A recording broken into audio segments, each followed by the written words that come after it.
საკოორდინაციო ცენტრის ხელმძღვანელი დავით ფერაძე გახლავართ. ჩვენ წინა კვირაში გავერთიანდით კოალიციაში, რომელიც განათლების სისტემაში მოღვაწეობს და ვისაუბრეთ დიქტატისა და ნეპოტიზმის მცდელობაზე, რომელიც განათლების სისტემაში ხორციელდება განათლებისა და მეცნიერების მინისტრის თამარ სანიკიძის უშუალო ხელმძღვანელობით და ცალსახა მიმართულებით. დღეს მინდა უფრო დავკონკრეტდი ამ საკითხთან დაკავშირებით და შემდეგ მაღალ ჩინოსანს შევეხო, რომელიც უშუალოდ ჩართული გახლავთ ამ ნეპოტიზმში. ეს გახლავთ განათლებისა და მეცნიერების მინისტრის მოადგილე ქალბატონი ლია გიგაური. მოგეხსენებათ, რომ წინა ხელისუფლების პირველ პერიოდში ქალბატონი ლია გიგაური მოღვაწეობდა 165 საჯარო სკოლაში, დირექტორი გახდა ის და მაშინდელმა განათლებისა და მეცნიერების სამინისტროს შიდა აუდიტმა საკმაოდ სერიოზული დარღვევების შესახებ მას დაუდო დასკვნა. ამ დასკვნაში დასტურდებოდა, რომ ქალბატონი ლია გიგაურის დროს სკოლაში ხორციელდებოდა არნახული ფინანსური დარღვევები, შესყიდვების შესახებ კანონმდებლობის სრული უგულებელყოფით, სხვადასხვა ბუღალტრული მაქინაციები, ასევე ხორციელდებოდა დარღვევები პედსაბჭოს ხდომის დროს მისი უფლებების გადალახვას ჰქონდა ადგილი, ასევე ეროვნული სამეურვეო საბჭოს ხდომების დროს. იყო ისეთი საკითხები, როგორც არის მაგალითად 165 სკოლის მოსწავლეები არ იყვნენ, მაგრამ მათზე გაიცემოდა ატესტატები, ასეთი შემთხვევები და მთელი რიგი დარღვევებიდან გამომდინარე, მაშინ აუდიტმა დადო დასკვნა, რომ ქალბატონი ლია არ შეესაბამებოდა დირექტორის თანამდებობას და უნდა გათავისუფლებულიყო. ეს დასკვნა აუდიტისა მაშინ არ იქნა ბათილად ცნობილი, არც ახალი ხელისუფლების პერიოდში და თქვენ იცით, შემდეგ ის დააწინაურეს დეპარტამენტის თავმჯდომარე გახდა და ბოლოს კიდევ მინისტრის მოადგილე გახდა. იმის მიუხედავად, რომ ის კანონდარღვევაში არის, ასე ვთქვათ, ეჭვმიტანილი და არ არის აუდიტის დასკვნა ბათილად ცნობილი. იგივე პირებმა შემდეგ მისი დავალებით იგივე დასკვნა განახორციელეს მაგალითად 53 სკოლის საჯარო დირექტორის და მთელი სკოლებზე, ალბათ დავალებულებმა იმის გამო, რომ ლია გიგაურს ისინი სამუშაოდან არ გაეთავისუფლებინა.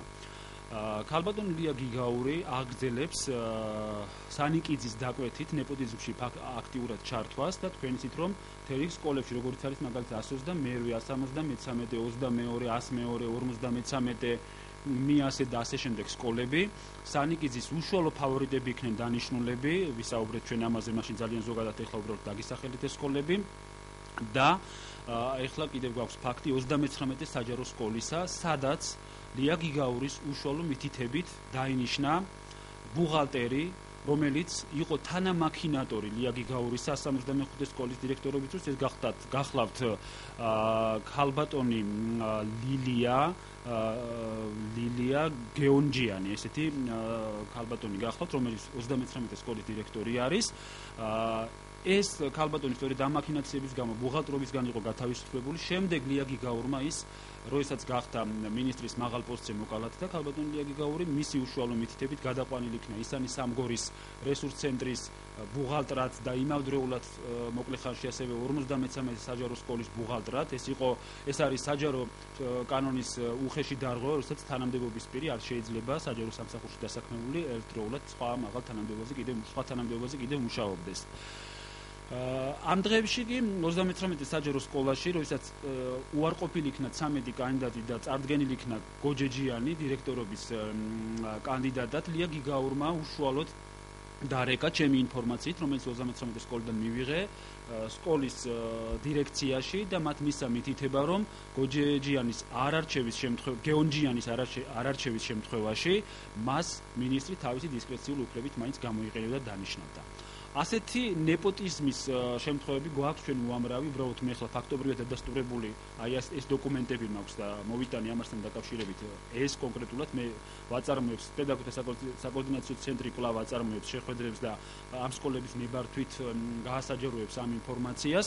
სწორედ ასეთი ნეპოტისტი, ასეთი ესე ვთქვათ, ქართულად რო ვიხმაროთ უკვე ეს ტერმინი ჩაწყობების სახელმწიფო რანგში ამყვანი მინისტრი ხელმძღვანელობს ეს განათლების სამინისტროს და მიაქანებს მას არნახული ქაოსისკენ. ჩვენ ვამბობთ, რომ დღეს გახლავთ საგანმანათლებლო კრიზისი, აქედან გამომდინარე, ცალსახად ინიშნებიან სანიკიძის ფავორიტები.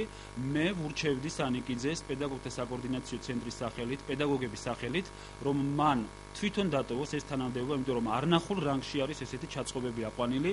გამოხატა ძალიან ღრმა იმედს იმისა, რომ პრემიერი გაითვალისწინებს და გადახედავს სანიკიძის უფლებამოსილების საკითხს, წინამდელ შემთხვევაში არ გამოვრიცხავთ, ეხლა ჩვენ მუშაობთ და ვფიქრობთ რა პროტესტის რა ფორმებს მივართოთ, სავარაუდოდ შეიძლება იყოს ერთი კვირის ვადას ვიძლევით, ასე რომ ვთქვათ, სავარაუდოდ ეს შეიძლება იყოს მჯდომარე აქციის დაწყება, პირველ ეტაპზე ეს იქნება გამაფრთხილებელი სამინისტროსთან ალბათ და შემდეგ ეტაპზე შეიძლება მან პერმანენტული ხასიათი მიიღოს. ეს დოკუმენტაცია გახლავთ სწორედ იმ აუდიტის დასკვნა, აი აქ განსაკუთრებით არის ის დარღვევებზე გამახვილებული ყურადღება, გახაზულები გვაქვს, რომელმაც დაუდო 165 სკოლაში, სადაც გამოვლინდა გიგაურის დასკვნები, დარღვევების შესახებ და აქ დაიდო დასკვნა, რომ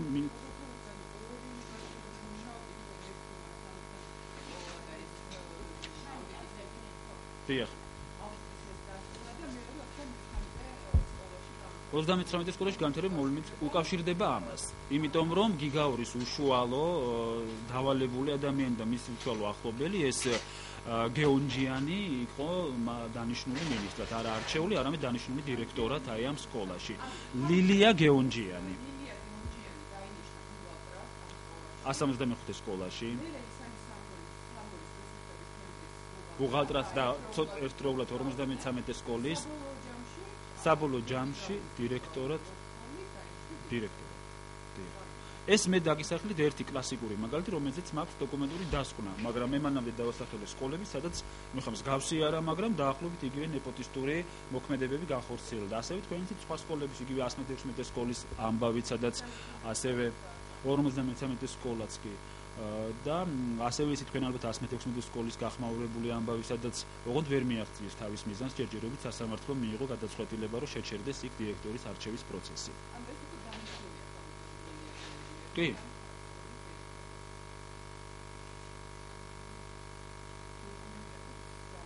კი, შეგიძლიათ, ახლა გადაიღოთ ძალიან დიდი და ვრცელი არის, მაგრამ რაღაცებზე შეგიძლიათ გაამახვილოთ ყურადღება, შეგიძლიათ თვითონ დაუკავშირდეთ ქალბატონ ლიასაც, რომელიც ალბათ ითქვის, რომ მაშინ ეს იყო პოლიტიკურად ანგაჟირებული, მაგრამ წეგან გავამახვილე ყურადღება, რომ იგივე ჯგუფმა, რომელმაც მასის დასკვნა დაუდო დარღვევების შესახებ, იგივე ჯგუფი დარჩა ლია გიგაურის დროს სამინისტროში და იგივე ჯგუფმა იმის გამო, რომ არ გაეთავისუფლებინათ სამსახური და უკვე სანიკიძის და გიგაურის მითითებით თავს ესხმოდნენ იმ სკოლებს და უდებდნენ ასეთ დასკვნებს, როგორცაც დაუშვათ წინა ხელისუფლების პერიოდში.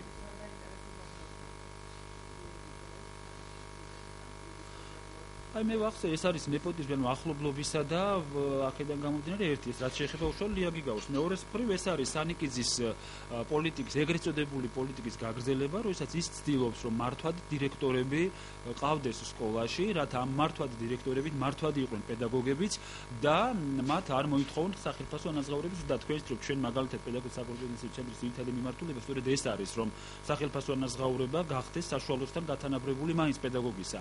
სწორედ ამის გამო ეხლა როდესაც ეს ქალი ასეთ დარღვევებს ახორციელებს, რამდენიმე უწყებაში სამინისტროსი და რესურს ცენტრების დევს პირადად ჩემი სკოლაში მუშაობ, ჩემი საკლასო ჟურნალის ასლები და ჩაკირკიდებენ იქ, რომ ზედმეტი მძიმიან წერტილი იქნება როგორღაც ნახონ და შემდეგ მე აი ამ ასეთი ადამიანები ამას ჩაკირკიდებენ, რომ მე იქნებ ჩემზე ზემოქმედება გამოიყენონ და მე შევჩერდე და დავუშვათ ეს ხელფასების ზრდის მოთხოვნისთვის არ ვიბრძოლოთ პედაგოგებმა.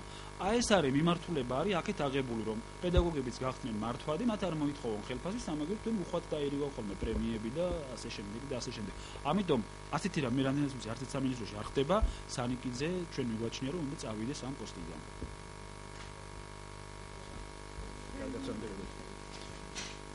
სამი ხუთი საგაზეთო ინტერვიუ